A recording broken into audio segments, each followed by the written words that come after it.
ایمان پر خاتمہ یا الہی، ایمان پر خاتمہ یا الہی، ایمان پر خاتمہ یا الہی۔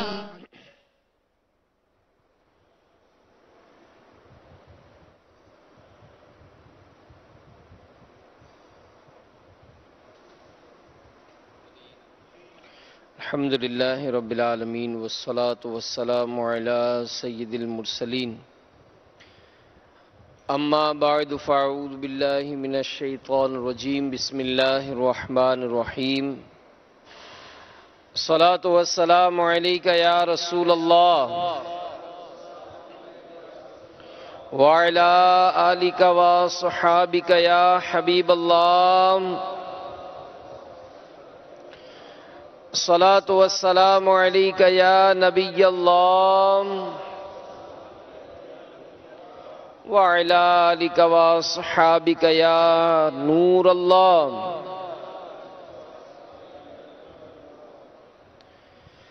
فرمان مصطفیٰ صلی اللہ تعالی علیہ وآلہ وسلم، نیت المؤمن خیر من عملہ، مسلمان کی نیت اس کے عمل سے بہتر ہے۔ اللہ کی رضا کے لیے اور ثواب بڑھانے کے لیے اچھی اچھی نیتیں کر لیں کہ رضا الہی کے لیے، حصول ثواب کے لیے، علم دین حاصل کرنے کے لیے بیان میں شریک رہوں گا۔ مدنی چینل کے ناظرین بھی حسب حال اچھی اچھی نیتیں کر لیں کہ اول تا آخر بیان میں شریک رہیں گے۔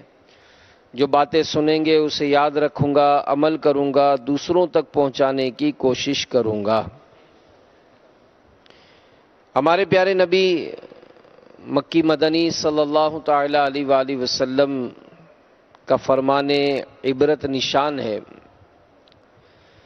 جس کے پاس میرا ذکر ہوا اور اس نے مجھ پر درود پاک نہ پڑھا، تحقیق وہ بدبخت ہو گیا۔ صلو علی الحبیب صلی اللہ تعالی علی محمد وعلی آلہ وصحبہ وبارک وسلم، صلاۃ و سلام علیک یا سیدی یا سیدی یا رسول اللہ۔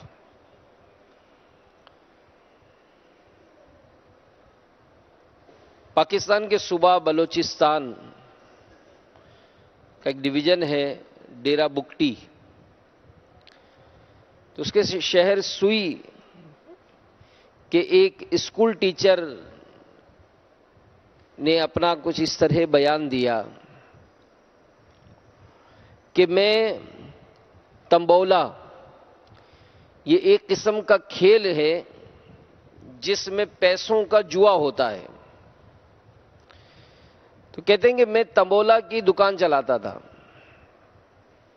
2004 میں پاکستان کے صوبہ باب الاسلام سندھ سطح پر صحرائے مدینہ باب المدینہ کراچی میں دعوت اسلامی کا 3 دن سنتوں بھرا اجتماع ہوا۔ کہتے ہیں کہ اجتماع میں خوش قسمتی سے مجھے شرکت کی سعادت مل گئی۔ آخر میں جب دعا ہوئی تو مجھ پر رقت طاری ہو گئی۔ میں نے سابقہ تمام گناہوں سے توبہ کرنے کے ساتھ ساتھ نماز با جماعت پابندی کے ساتھ ادا کرنا شروع کر دی۔ الحمدللہ عز وجل اجتماع سے واپس آتے ہی تمبولا کا کام یکسر ختم کر دیا، داڑھی شریف رکھ لی، اسکول میں بھی درس جاری کر دیا اور دعوت اسلامی کے مدرسۃ المدینہ برائے بالغان میں قرآن پاک پڑھنا شروع کر دیا۔ تو میرے میٹھے میٹھے و پیارے پیارے اسلامی بھائیوں، اچھی صحبت انسان کو اچھا بنا دیتی ہے، اور دعوت اسلامی کے مدنی ماحول میں یہ ایک ہی نہیں، ہزاروں ہی نہیں، لاکھوں لاکھ ایسے آپ کو مدنی بہاریں ملیں گی جو کل تک معاشرے میں ایک برا ان کا اثر تھا، لیکن اللہ کی رحمت سے ان کو سعادت ملی، نیک لوگوں کی صحبت ملی، آخر کار ایک حرام اور جہنم میں لے جانے والے کام سے ان کی جان چھوٹ گئی۔ ابھی ہم نے تنبولا، یہ جوا کی ایک قسم ہے، اور جوا جو ہے اس میں ایک دوسرے کا مال یہ ناحق کھایا جاتا ہے جو شرعاً حرام ہے۔ اور جوا کھیلنا، جوا کا اڈا چلانا، جوئے کے آلات بیچنا، خریدنا، سب اسلام میں حرام اور جہنم میں لے جانے والے کام ہیں۔ آج بدقسمتی سے مسلمانوں میں جوا یہ کافی عام ہے، یعنی اگر یہ کہا جائے کہ آج کل بدقسمتی سے بچے جوا کھیلتے ہیں، اس کا انشاءاللہ میں کچھ باتیں عرض کرنے کی کوشش کروں گا، کیونکہ جوا کی ایسی بھی صورتیں ہیں کہ لوگ لا علمی کی وجہ سے ان میں مبتلا ہوتے ہیں۔ تو جوا کے بارے میں انشاءاللہ آج کے اس بیان میں ہم کچھ معلومات حاصل کریں گے۔ پارہ 2 سورہ بقرہ کی آیت نمبر 219 میں اللہ رب العباد عز و جل ارشاد فرماتا ہے، يَسْأَلُونَكَ عَنِ الْخَمْرِ وَالْمَيْسِرِ قُلْ فِيهِمَا إِثْمٌ كَبِيرٌ وَمَنَافِعُ لِلنَّاسِ وَإِثْمُهُمَا أَكْبَرُ مِن نَفْعِهِمَا۔ ترجمہ کنز الایمان، تم سے شراب اور جوئے کا حکم پوچھتے ہیں، تم فرما دو کہ ان دونوں میں بڑا گناہ ہے، اور لوگوں کے کچھ دنیاوی نفع بھی، اور ان کا گناہ ان کے نفع سے بڑھ کر ہے، ان کا گناہ ان کے نفع سے بڑا ہے۔ حضرت صدر الافاضل سیدنا مولانا محمد نعیم الدین مراد آبادی رحمۃ اللہ تعالی علیہ خزانہ العرفان شریف میں اس آیت کریمہ کے تحت لکھتے ہیں کہ جوئے میں کبھی مفت کا مال ہاتھ آتا ہے، اور گناہوں اور مفسدوں یعنی خرابیوں کا کیا شمار۔ اب مفتی صاحب اس کی مذمت بیان کر رہے ہیں کہ اس جوا کی لعنت کی وجہ سے نقصان کیا ہوتا ہے۔ مفتی صاحب فرماتے ہیں کہ عقل کا زوال، غیرت و حمیت کا زوال، عبادات سے محرومی، لوگوں سے عداوتیں یعنی دشمنیاں، سب کی نظر میں خوار یعنی ذلیل ہونا، مال و دولت و مال کی اطاعت یعنی بربادی۔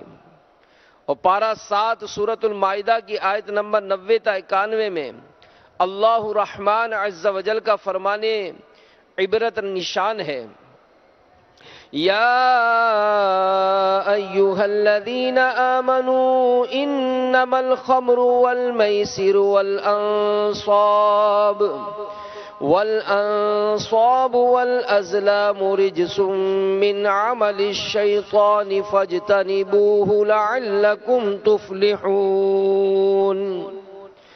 انما يريد الشيطان ان يوقع بينكم العداوة والبغضاء في الخمر والميسر ويصدكم عن ذكر الله وعن الصلاة فهل أنتم منتهون۔ ترجمہ کنز الایمان، اے ایمان والو، شراب اور جوا اور بت اور پانسے ناپاکی ہیں، شیطانی کام، تو ان سے بچتے رہنا کہ تم فلاح پاؤ۔ شیطان یہی چاہتا ہے کہ تم میں بیر اور دشمنی ڈلوا دے، تم میں بیر اور دشمنی ڈلوائے شراب اور جوئے میں، اور تمہیں اللہ عز و جل کی یاد اور نماز سے روکے، تو کیا تم باز آئے؟ تو صدر الافاضل سیدنا مولانا محمد نعیم الدین مراد آبادی رحمۃ اللہ تعالی علیہ خزانہ العرفان شریف میں اس کے تحت لکھتے ہیں کہ اس آیت میں شراب اور جوئے کے نتائج اور وبال بیان کیے گئے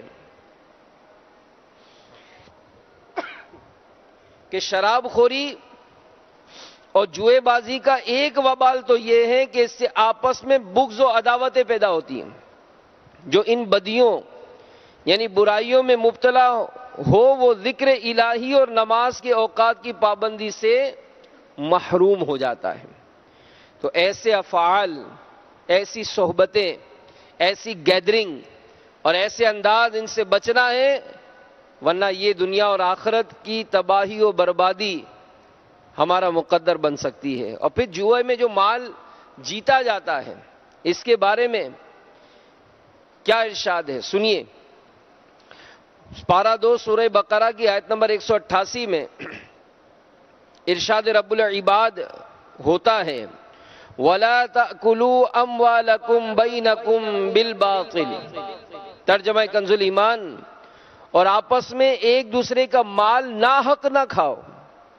صدر الافاضل حضرت علامہ مولانا سید محمد نعیم الدین مراد آبادی رحمۃ اللہ تعالی علیہ خزانہ العرفان شریف میں فرماتے ہیں کہ اس آیت میں باطل طور پر کسی کا مال کھانا حرام فرمایا گیا، خواہ لوٹ کر یا چھین کر یا چوری سے یا جوئے سے یا حرام تماشوں یا حرام کاموں یا حرام چیزوں کے بدلے یا رشوت یا جھوٹی گواہی یا چغل خوری سے، یہ سب ممنوع و حرام ہے۔ تو میرے میٹھے میٹھے و پیارے پیارے اسلامی بھائیوں، اس تلخ حقیقت سے کون واقف نہیں کہ ہمارے معاشرے میں یہ جوا کا جو معاملہ ہے، اس کا کلچر بڑی تیزی سے بڑھتا جا رہا ہے۔ بات بات پہ شرطیں لگاتے ہیں، بات بات پر شرطیں لگائی جاتی ہیں، اور یہ مختلف انداز اختیار کیے جاتے ہیں۔ کہیں کچھ دوست جمع ہوتے ہیں تو جناب وہ کچھ کھانے کا سامان لایا جاتا ہے، جناب یہ کھا لو، اگر کھا لیے تو تم کو میں اتنا دوں گا۔ موٹر سائیکل پر جا رہے ہیں تو ریس لگاتے ہیں، تو جناب وہ تم نے اگر ایک پہیے پر اتنا راستہ اختیار کر لیا تو تم کو یہ ملے گا۔ یعنی اس طرح سے، اور بعض اس میں ایسی بھی شرطیں لگتی ہیں کہ جس سے جان چلی جاتی ہے۔ تو یہ یاد رکھیے کہ اس میں دینی طور پر بھی نقصان ہے اور دنیاوی طور پر بھی نقصان ہے۔ ایک صاحب لکھتے ہیں کہ میرے والد محترم ایک دفعہ گاؤں کے ایک ڈھابے پر چائے پی رہے تھے۔ ایک شخص نے دوسرے کے ساتھ یہ شرط لگائی کہ اگر تم 2 کلو جلیبی کھا کر دکھاؤ تو نہ صرف اس جلیبی کی قیمت بھی ادا کرے گا بلکہ 100 روپے تمہیں اضافے بھی دوں گا۔ اب ساتھ بیٹھے اور کچھ گزرتے لوگوں نے، یار ظاہر ہے یہ تماشا شروع ہونے والا تھا، تو یہ بات بھی لکھی گئی ہے کہ جب یہ شرطیں لگتی ہیں نا تو کرنے والا ایک ہی ہوتا ہے، کرنے والے 2 ہوتے ہیں، لیکن تماشا دیکھنے والے یہ سینکڑوں کی تعداد میں جمع ہو جاتے ہیں۔ تو اب ان 2 نادانوں نے آپس میں اس طرح کا کلام کیا کہ جناب تم یہ 2 کلو جلیبی کھا لو تو اس جلیبی کے پیسے بھی میں دوں گا اور 100 روپے بھی دوں گا۔ اب ہمت، جو تماشائی تھے انہوں نے ہمت دلانا شروع کی، ارے کر لے، ارے کر لے۔ کیا ہوا؟ شرط قبول کر لی، اب جلیبی کھا بھی لی، 100 روپے بھی لے لیے، لیکن اگلے دن 2 دن وہ اسپتال میں داخل رہا اور اسے ہزاروں روپے اسپتال میں دینے پڑے۔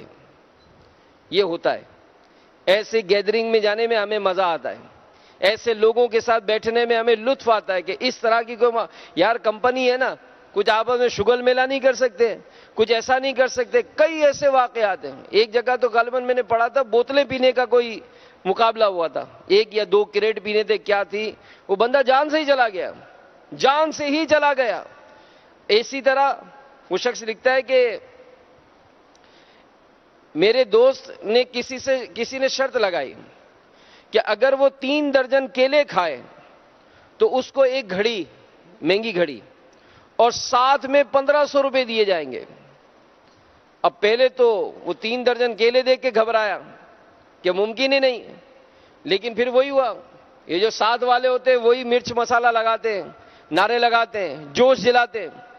نتیجہ کیا ہوا کہ اس نے جناب منع کرنے، بعض دوستوں نے منع کیا، منع کرنے کے باوجود اس نے شروع کر دیا، اور تقریباً 1 ہی درجن کیلے کھائے تھے کہ اس کی آنکھیں پہلے سے زیادہ کھل گئیں۔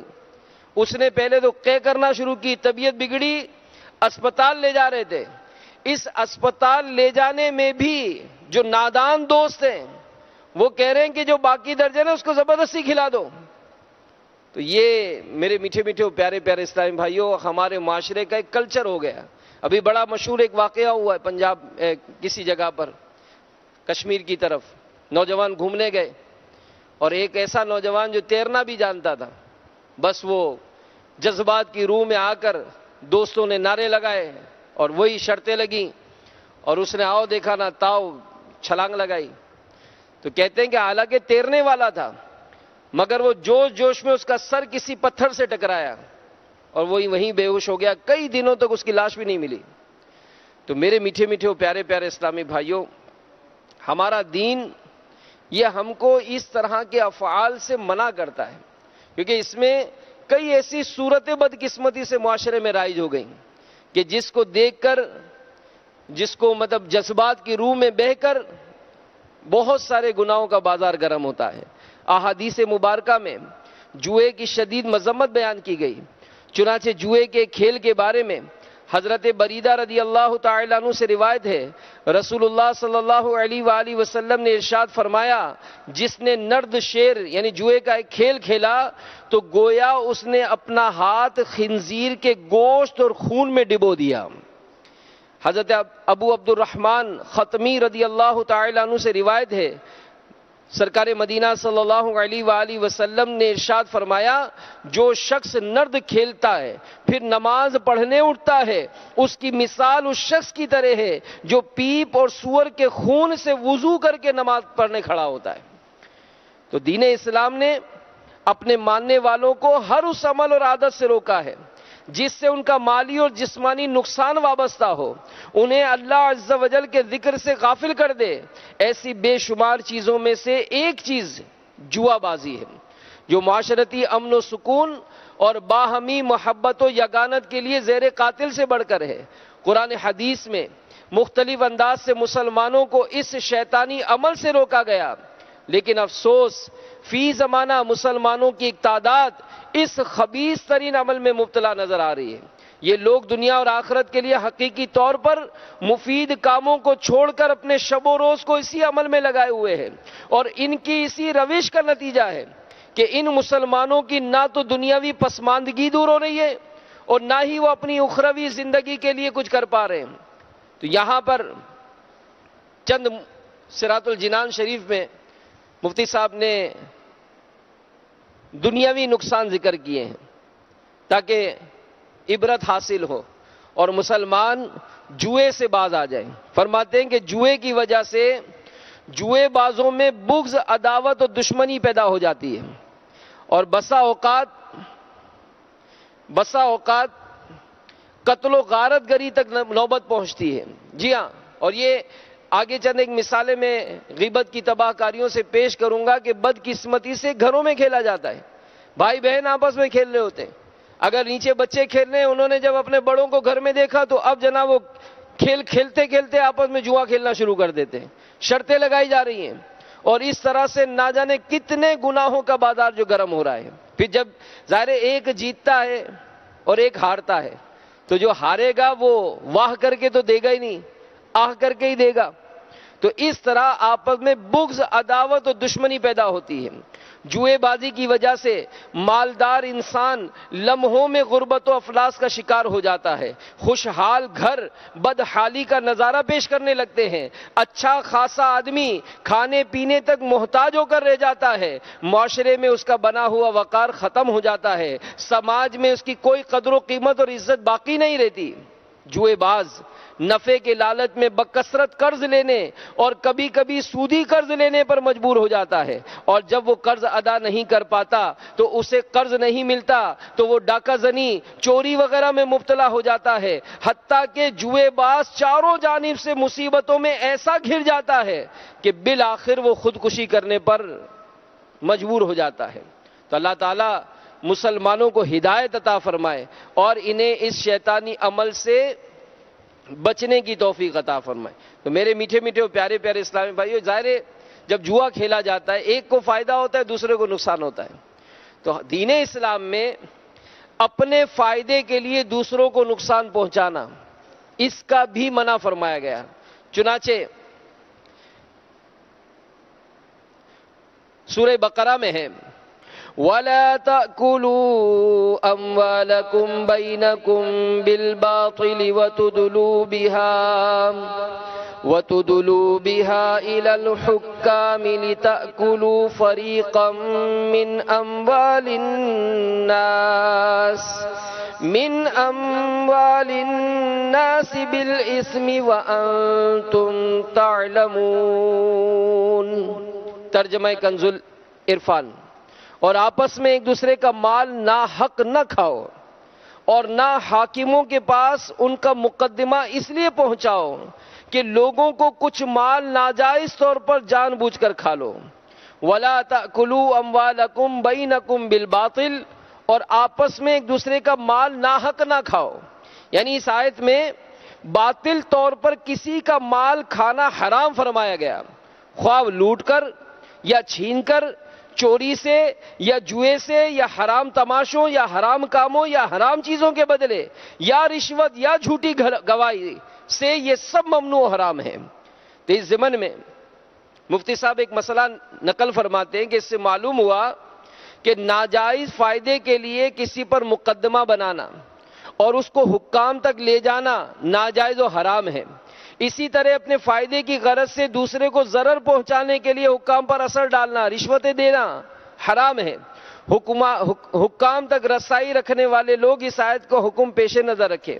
حضرت ابوبکر صدیق رضی اللہ تعالی عنہ سے روایت ہے کہ نبی پاک صلی اللہ علیہ وآلہ وسلم نے ارشاد فرمایا، وہ شخص ملعون ہے جو اپنے مسلمان بھائی کو نقصان پہنچائے یا اس کے ساتھ دھوکہ کرے۔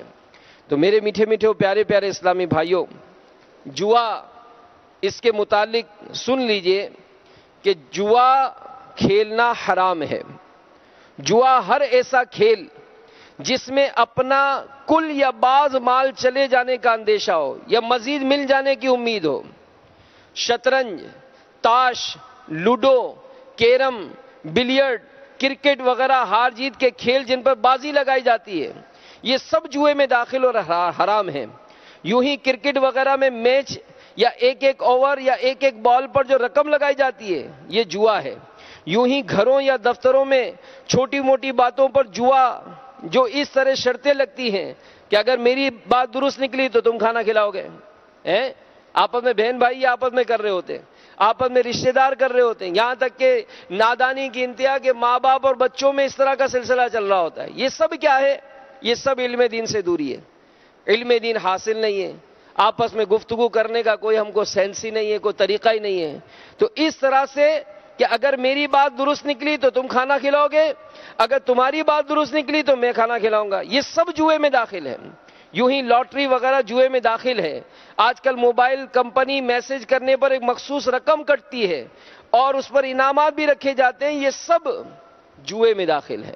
تو میرے میٹھے میٹھے اسلامی بھائیوں، ہم رب عز و جل کی کیسی کیسی نعمتوں کو پائے ہوئے ہیں، کیسی کیسی نعمتوں کو پائے ہوئے ہیں، لیکن ہم اس رب عز و جل کے کما حق ارشادات پر عمل نہیں کر رہے، اور نتیجہ کیا ہے؟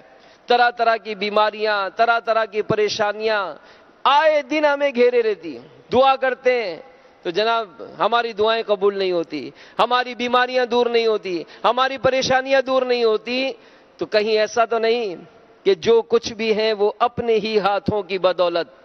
شکوا ہے زمانے کا نہ قسمت سے گلا ہے، دیکھے ہیں یہ دن اپنی ہی غفلت کی بدولت، سچ ہے کہ برے کام کا انجام برا ہے۔ ایک مرتبہ سیدنا موسیٰ کلیم اللہ علی نبینا وعلیہ الصلوۃ والسلام کا گزر ایک مقام سے ہوا۔ ایک شخص ہاتھ اٹھائے رو رو کر بڑے رقت انگیز انداز میں دعا کر رہا تھا۔ سیدنا موسیٰ کلیم اللہ علی نبینا وعلیہ الصلوۃ والسلام اسے دیکھتے رہے، پھر بارگاہ خداوندی عز و جل میں عرض گزار ہوئے کہ اے میرے رحیم و کریم پروردگار، تو اپنے اس بندے کی دعا قبول کیوں نہیں فرماتا؟ اللہ عز و جل نے سیدنا موسیٰ کلیم اللہ علی نبینا علیہ الصلوۃ والسلام کی طرف وحی فرمائی، اے موسیٰ اگر یہ شخص اتنا روئے کہ اس کا دم نکل جائے، اپنا ہاتھ اتنے بلند کر لے آسمان کو چھو لے، میں اس کی دعا قبول نہیں کروں گا، میں اس کی دعا قبول نہ کروں گا، سیدنا موسیٰ کلیم اللہ علیہ نبینا علیہ الصلوۃ والسلام نے عرض کی میرے مولا اس کی وجہ کیا ہے؟ ارشاد فرمایا یہ حرام کھاتا اور حرام پہنتا ہے اور اس کے گھر میں حرام مال ہے۔ تو آج اگر دوستوں میں بیٹھ کے کچھ جیت بھی لیا، کچھ پیسے آ بھی گئے، تو کھا کھا کے کتنا کھائیں گے، رکھ رکھے کتنا رکھیں گے؟ ارے قبر میں کون سے آپ کا بینک بیلنس چھوڑا جائے گا؟ کو قبر میں آپ کو نوٹوں کی گڈی پہ سلایا جائے گا؟ نہیں، آپ بھلے کروڑ پتی ہیں، آج ارب پتی ہیں، آپ کے بنگلوں کی تعداد، آپ کی پراپرٹی اتنی ہے کہ آپ کو بھی یاد نہیں ہے، آپ کے بینک میں اتنا روپیہ ہے کہ گن بھی نہیں سکتا۔ چلیں بتائیں قبر میں کتنا روپیہ لے کے جائیں گے؟ ارے جس کفن کو پہنایا جاتا ہے اس کفن میں تو جیب ہی نہیں ہوتی ہے، جیب ہی نہیں ہے، کوئی سہولتیں قبر میں نہیں ملیں گی۔ اچھے اعمال ہوں گے، یہ قبر جنت کا باغ بنے گی، ورنہ کہیں ہماری ہلاکت ہی نہ ہو جائے۔ اور پھر یہ جو مسائل ہیں، جو معاملات ہیں، اس کے بارے میں غور کریں، سوچیں۔ آج ہماری نادانی، آج ہماری غفلت اور آج ہماری اس بے باکی کا نتیجہ ہے کہ ہماری اولاد تک آپس میں کھیل کھیلتے کھیلتے جوا کھیل رہے ہیں۔ یعنی ایسا حال ہے کہ اگر کوئی دوست آپس میں انتقال کرتا ہے تو اس کے یاد میں ہونا تو یہ چاہیے کہ قرآن خوانی کا اہتمام ہوتا، ہونا یہ چاہیے تھا کہ نیکی کا اہتمام ہوتا۔ بدقسمتی سے اس دوست کی یاد میں کرکٹ ٹورنامنٹ رکھا جاتا ہے۔ اب اس کرکٹ ٹورنامنٹ میں بھی کیا ہوتا ہے؟ جو فضولیات و معاملات ہیں وہ ایک اپنی جگہ رونا تھا، ایسے ٹورنامنٹ میں بھی جوا کا اہتمام ہوتا ہے۔ اور یہ کرنے والوں کو اتنا سینس نہیں ہے کہ ہم وہ کام کر رہے ہیں کہ جس کا رب عز و جل نے منع فرمایا، ہمارے پیارے نبی صلی اللہ علیہ وآلہ وسلم نے جس کا منع فرمایا، لیکن بدقسمتی سے آج اس بارے میں معاشرے میں کوئی سوچنے کے لیے تیار نہیں ہے۔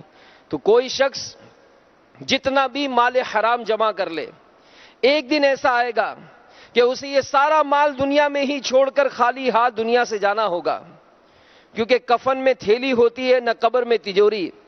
پھر قبر کو نیکیوں کا نور روشن کرے گا، نہ کہ سونے چاندی کی چمک دمک۔ الغرض یہ دولت فانی ہے اور ہرتی پھرتی چھاؤں ہے کہ آج ایک کے پاس تو کل دوسرے کے پاس، پرسوں کسی تیسرے کے پاس۔ آج کا صاحب مال کل کا کنگال، آج کا کنگال کل مالا مال ہو سکتا ہے۔ تو پھر مال حرام جیسی ناپائیدار شے کی وجہ سے اپنے رب عز و جل کو کیوں ناراض کیا جائے؟ اس لیے ہمیں چاہیے کہ آج اور ابھی اپنے مال و اسباب پر غور کر لیں، خدا نہ خواستہ کہیں حرام شامل تو نہیں۔ اگر ایسا ہو تو ہاتھوں ہاتھ توبہ کریں اور حرام مال سے جان چھڑا لیں۔ اگر حرام مال خرچ ہو چکا تو بھی توبہ کیجیے۔ اب ایک طریقہ ارشاد فرمایا جا رہا ہے کہ حرام مال سے نجات کا طریقہ کیا ہے۔ اگر مثال حرام مال کمایا ہے، کہیں سے حرام مال مل گیا، اب اس سے نجات کی کیا صورت ہوگی؟ امیر اہل سنت کا ایک رسالہ ہے پراسرار بھکاری، اور یہ جیسا اکثر آپ کو اعلان کیا جاتا ہے کہ اللہ تعالیٰ نے اگر آپ کو صاحب حیثیت کیا ہے، ورنہ کچھ نہ کچھ یہ جو مکتبۃ المدینہ کی جو چھوٹے چھوٹے رسالے ہیں اس کو تقسیم کرنے کی عادت بنائیں۔ بظاہر یہ چھوٹا سا سائز میں ہوتا ہے، لیکن ماشاء اللہ علم دین کی دولت سے مالا مال۔ یہ پراسرار بھکاری پاکٹ سائز کا جو رسالہ ہے میرا خیال ہے شاید 6 یا 7 روپے کا ہے، لیکن اس میں حرام مال سے نجات کا طریقہ لکھا ہے۔ سنیے، امیر اہل سنت صفحہ نمبر 26 پر لکھتے ہیں کہ حرام مال کی 2 صورتیں ہیں۔ ایک وہ حرام مال جو چوری، رشوت، غصب اور انہی جیسے دیگر ذرائع سے ملا ہو، ان کو حاصل کرنے والا اس کا اصلاً یعنی بالکل مالک ہی نہیں بنتا۔ اس مال کے لیے شرعاً فرض ہے کہ جس کا ہے اسی کو لوٹا دیا جائے، اور نہ رہا ہو تو وارثوں کو دے، اور ان کا بھی پتہ نہ چلے تو بلا نیت ثواب فقیر پر خیرات کر دے۔ دوسرا وہ حرام مال جس میں قبضہ کر لینے سے ملک خبیث حاصل ہو جاتی ہے، اور یہ وہ مال ہے جو کسی عقد فاسد کے ذریعے حاصل ہوا ہو، جیسے سود یا داڑھی منڈانے یا خشخشی کرنے کی اجرت وغیرہ۔ اس کا بھی وہی حکم ہے۔ مگر فرق یہ ہے کہ اس کو مالک یا اس کے ورثہ کو لوٹانا فرض نہیں، اولاً فقیر کو بھی بلا نیت ثواب خیرات دے سکتا ہے، البتہ افضل یہی ہے کہ مالک یا ورثہ کو لوٹا دے۔ اور بعض اوقات یہ جو مال ہوتا ہے تو ہم مسجدیں بنا رہے ہیں، صدقہ و خیرات کر رہے ہیں، بہت زیادہ نیکی اور فلاحی کے کاموں میں حصہ لیتے ہیں۔ میرے آقا اعلی حضرت امام اہل سنت مولانا شاہ امام احمد رضا خان علیہ رحمت الرحمن کے فرمان عالی شان کا خلاصہ ہے، جس نے مال حرام کو اپنا ذاتی مال تصور کر کے برضائے و رغبت و ثواب کی نیت سے خیرات کیا، اس کو ہرگز ثواب نہیں ملے گا، بلکہ اس کی بعض صورتوں کو فقہاء کرام نے کفر قرار دیا ہے، اور اگر اس حرام مال کو حرام ہی سمجھا، اس پر نادم ہوا، توبہ بھی کی، مگر شریعت کے حکم کے مطابق اس کے مالکان یا ورثہ تک پہنچانا ممکن نہ رہا، اور چونکہ ایسی صورت میں اب اس کو خیرات کر دینے کا شرعاً حکم ہے، لہذا اسی حکم شرعی کی بجاوری کی نیت سے اس نے اس مال حرام کو خیرات کر دیا، تو اگرچہ اس مال کی خیرات کا ثواب نہ ملے گا، مگر خیرات کر دینے کے حکم شرعی پر عمل کرنے کے ثواب کا حقدار ہوگا، بلکہ اس کا یہ فعل اس کی توبہ کی تکمیل کا باعث ہے۔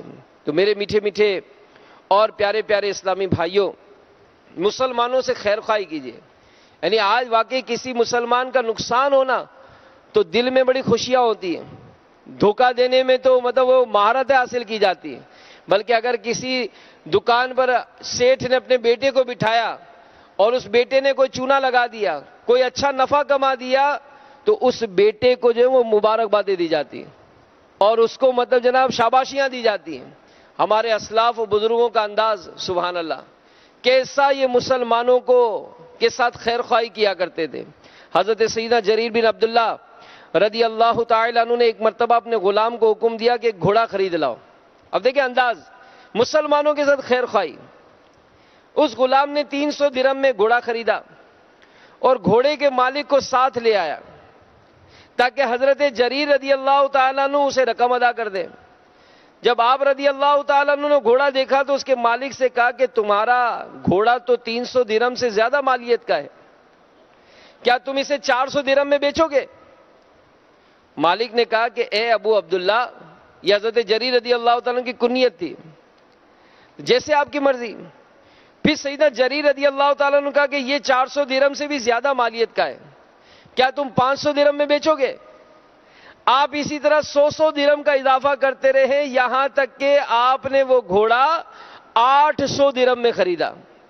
جب حضرت سیدنا جریر رضی اللہ تعالیٰ عنہ سے اس کے بارے میں پوچھا گیا تو انہوں نے فرمایا کہ میں نے رسول اللہ صلی اللہ علیہ وآلہ وسلم سے ہر مسلمان کے ساتھ خیر خواہی کی بیعت کی ہے، یعنی مسلمانوں کو فائدہ پہنچانا ہے، ان کے ساتھ خیر خواہی کا انداز اختیار کرنا ہے کہ اگر کسی سبب سے کوئی مسلمان پریشانی کے عالم میں، جیسے بعض اوقات ہوتا ہے کہ کسی کے اوپر قرض کا بوجھ آ گیا، اب مکان ظاہر جن سے قرض لیا وہ پریشان کر رہے ہیں، اب یہ مجبوری ہو کر مکان بیچ رہا ہے، اور ظاہر مکان ہے 10 لاکھ روپے کا، اس کو مثال 5 لاکھ روپے ادا کرنے، تو اب مکان بیچنا ہے اور فوراً ادائیگی کرنی ہے۔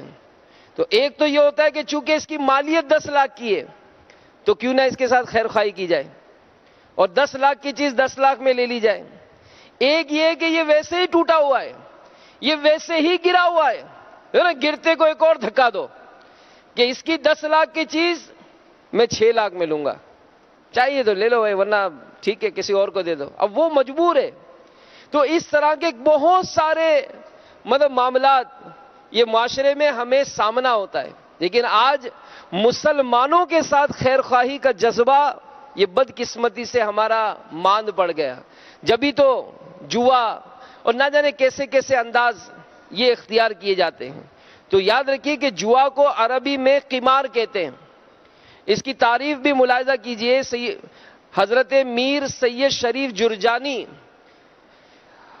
رحمت اللہ تعالی علیہ لکھتے ہیں کہ ہر وہ کھیل جس میں یہ شرط ہو کہ ناکام ہونے والے کی کوئی چیز غالب یعنی کامیاب ہونے والے کو دی جائے گی، یہ قمار یعنی جوا ہے۔ تو جوئے کے بدقسمتی سے فی زمانہ کئی نت نئے طریقے رائج ہیں۔ امیر اہل سنت اپنی کتاب غیبت کی تباہ کاریاں کے صفحہ نمبر 188 پر لکھتے ہیں کہ ایک اس کی قسم ہے لاٹری۔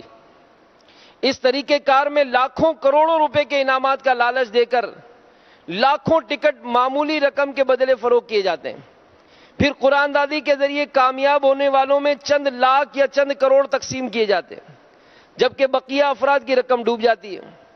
یہ بھی جوا ہی کی ایک صورت ہے جو کہ حرام اور جہنم میں لے جانے والا کام ہے۔ ہمارے یہاں وطن عزیز میں یعنی حکومت پاکستان نے مختلف بانڈ جاری کیے۔ اب اس مختلف روپے کی قیمت کے انعامی بانڈ بینک کے ذریعے جاری کی جاتی ہے اور جدول کے مطابق ہر ماہ قرآن دادی کے ذریعے کروڑوں روپے کے انعامات یہ خریداروں میں تقسیم کرتی ہے۔ جس کا انعام نہیں نکلتا اس کی رقم محفوظ رہتی ہے اور اسے جب چاہے وہ کیش کروا سکتا ہے۔ تو یہ جواز یعنی جائز ہونے کی صورت ہے۔ اب جوئے میں یہ داخل نہیں ہے، لیکن اس کے متوازی بعض لوگ انعامی بانڈز کی پرچیاں بیچتے ہیں۔ ان پرچیوں کی خرید و فروخت غیر قانونی، ناجائز اور حرام ہے، کیونکہ بیچنے والا حکومت کی طرف سے جاری کردہ پرائز بانڈ اپنے پاس ہی رکھتا ہے، بلکہ بعض اوقات تو پرائز بانڈ بیچنے والے کے پاس ہوتے ہی نہیں ہیں۔ پرچی بیچنے والا خریدار کو قلیل رقم کے بدلے پرچی پر محض ایک نمبر لکھ کر دے دیتا ہے، اگر اس نمبر پر انعام نکل آیا تو میں تمہیں اتنی رقم دوں گا۔ انعامی پرچی کا یہ کام بھی جوا ہے، کیونکہ اس میں انعام نہ نکلنے کی صورت میں خریدار کی رقم ڈوب جاتی ہے۔ تیسرا، موبائل میسیجز پر جوا کھیلا جاتا ہے۔ موبائل پر مختلف سوالات میسیجز پر بھیجے جاتے ہیں، مثلا کون سی ٹیم جیتے گی، پاکستان کس دن بنا تھا۔ درست جوابات دینے والوں کو مختلف انعامات رکھے جاتے ہیں اور شرکت کرنے والے کے موبائل بیلنس سے کہتے ہیں بس 10 روپے کٹیں گے آپ کے۔ جن کا انعام نہیں نکلتا ان کی رقم ضائع ہو جاتی ہے۔ یہ بھی جوا حرام اور جہنم میں لے جانے والا کام۔ اب یہاں پر مدنی چینل کے ناظرین بھی دیکھیں، غور کریں کہ کیا ہمارے بچے تو کہیں اس طرح سے مبتلا تو نہیں ہیں۔ اسی طرح ان میں معمہ یعنی ایک سے زیادہ سوالات حل کرنے کے لیے دی جاتے ہیں، جس کا حل منتظمین کی مرضی کے مطابق نکل آئے اسے انعام دیا جاتا ہے۔ تو معمولی فیسیں لے کر اس میں شریک کیا جاتا ہے اور جو اس کا نام نکلا اس کو انعام ملتا ہے، باقی سب کے پیسے ڈوب جاتے ہیں۔ پیسے جمع کر کے قرآن دادی کرنا یہ گھروں میں ہوتا ہے، دوستوں میں ہوتا ہے کہ بعض افراد یا دوست آپس میں تھوڑی تھوڑی رقم کر کے قرآن دادی کرتے ہیں، جس کا نام نکلا ساری رقم اس کو ملے گی۔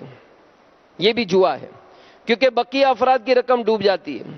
اسی طرح بعض اوقات پیسے جمع کر کے کوئی کتاب یا دوسری چیز خرید جاتی ہے، جس کا نام قرآن دادی میں نکلا یہ کتاب اس کو دی جائے گی، باقی کی رقم ڈوب گئی، یہ بھی جوا ہے۔ تو یاد رہے کہ بعض کمپنیاں اپنی مصنوعات خریدنے والوں کو قرآن دادی کے کر کے انعامات دیتی ہیں، یہ جائز ہیں کیونکہ اس میں کسی کی رقم نہیں ڈوبتی۔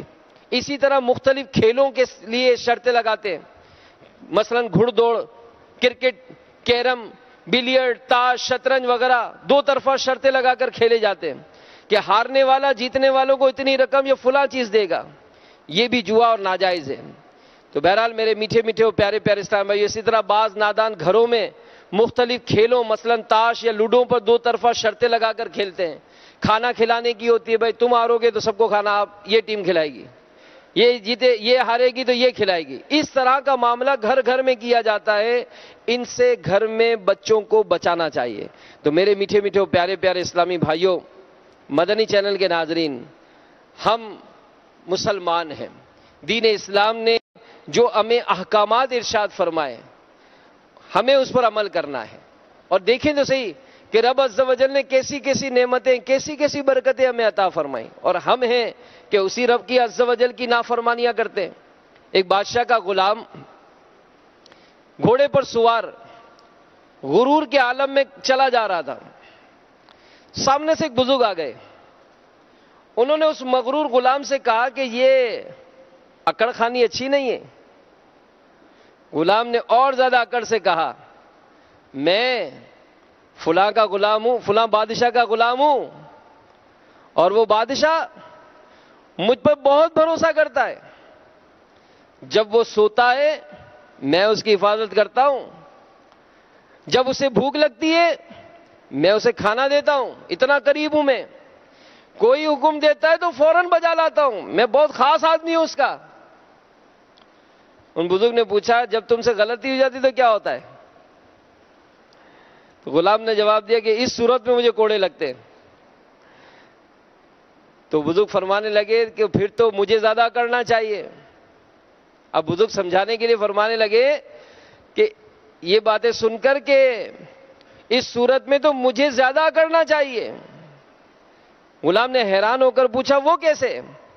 بزرگ نے فرمایا کہ میں ایسے بادشاہ کا غلام ہوں کہ جب میں بھوکا ہوتا ہوں تو وہ مجھے کھانا کھلاتا ہے، جب میں بیمار ہوتا ہوں تو وہ مجھے شفا دیتا ہے، جب میں سوتا ہوں تو وہ میری حفاظت فرماتا ہے، جب مجھ سے غلطی ہو جائے میں اس سے معافی مانگ لوں تو بغیر کوئی سزا دیے اپنی رحمت و مہربانی سے مجھے بخش دیتا ہے. یہ سن کر اس مغرور غلام نے کہا کہ تب تو مجھے بھی اس کا غلام بنا دیں. بزرگ فوراً بولے بس تو پھر اللہ کا ہو جا، ایسا مالک تجھے کہیں نہیں ملے گا. سب کا بھلا سب کی خیر. تو میرے میٹھے میٹھے پیارے پیارے اسلام بھائیوں، اپنی سوچ کو یکسر چینج کیجیے. دین اسلام کی تعلیمات پر عمل کس صورت میں ہوگا؟ جب ہم سیکھیں گے. جب ہم سیکھیں گے نا، کچھ علم ہوگا تو عمل ہوگا نا.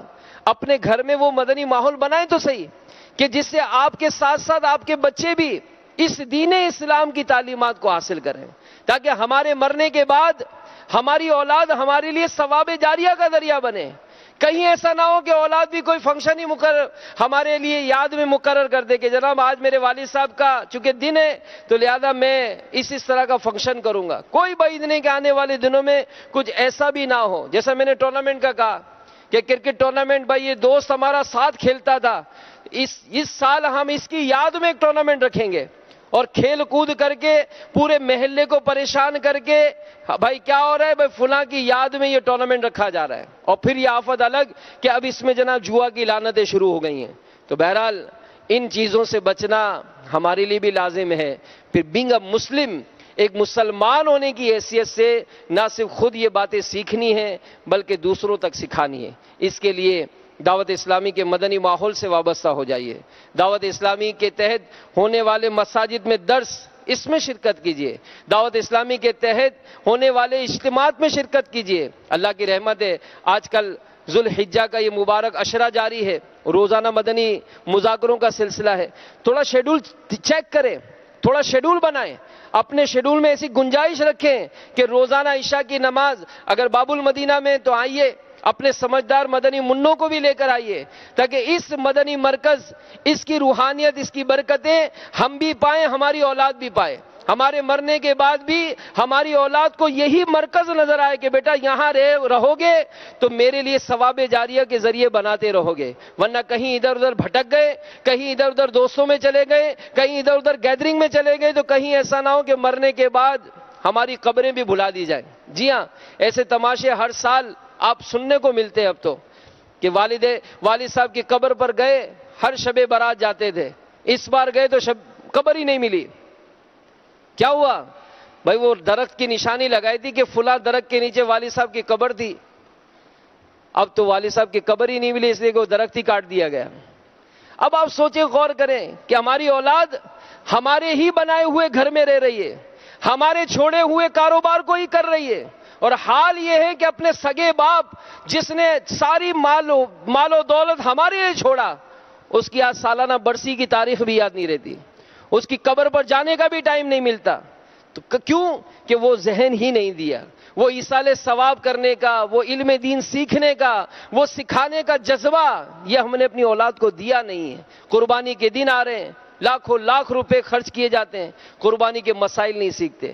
حصے داری کیسے ہوگی، گوشت کیسے کٹے گا. اللہ سلامت رکھے امیر علیہ سنت کو ایک ایک بات پر ہماری رہنمائی کی جاتی ہے، ایک ایک بات سمجھائی جاتی ہے. تو جو باب المدینہ میں ہے میں ان سے ضرور عرض کروں گا کہ عید تک اپنا شیڈول بنا لیں کہ انشاءاللہ نماز عشاء فیضان مدینہ میں ادا کرنی ہے. 8:45 بجے نماز عشاء ہے، نماز عشاء باجماعت ادا کریں. 12 بجے کے آس پاس مدنی مذاکرے کا اختتام ہوتا ہے، اس میں شامل ہوں. اللہ تعالیٰ سے دعا ہے کہ اللہ تعالیٰ ہمیں ہمارے بچوں کو علم دین کی دولت سے مالا مال فرمائے، ہم علم حاصل کریں، عمل کریں، دوسروں تک پہنچائیں، اللہ عمل کی توفیق عطا فرمائے، آمین بجاہ النبی الامین صلی اللہ تعالی علیہ وآلہ وسلم۔ عالمی مدنی مرکز فیضان مدینہ میں ابھی جمعہ کی پہلی اذان ہوگی، اذان کا جواب دینے کا بڑا ثواب ہے کہ ہر کلمے پر 2 لاکھ نیکیاں ملتی ہیں، تو اذان کا جواب دیجئے اور 30 لاکھ نیکیاں حاصل کیجئے۔ صلو علی الحبیب صلی اللہ تعالی علی محمد۔ ایمان پر خاتمہ یا الہی، ایمان پر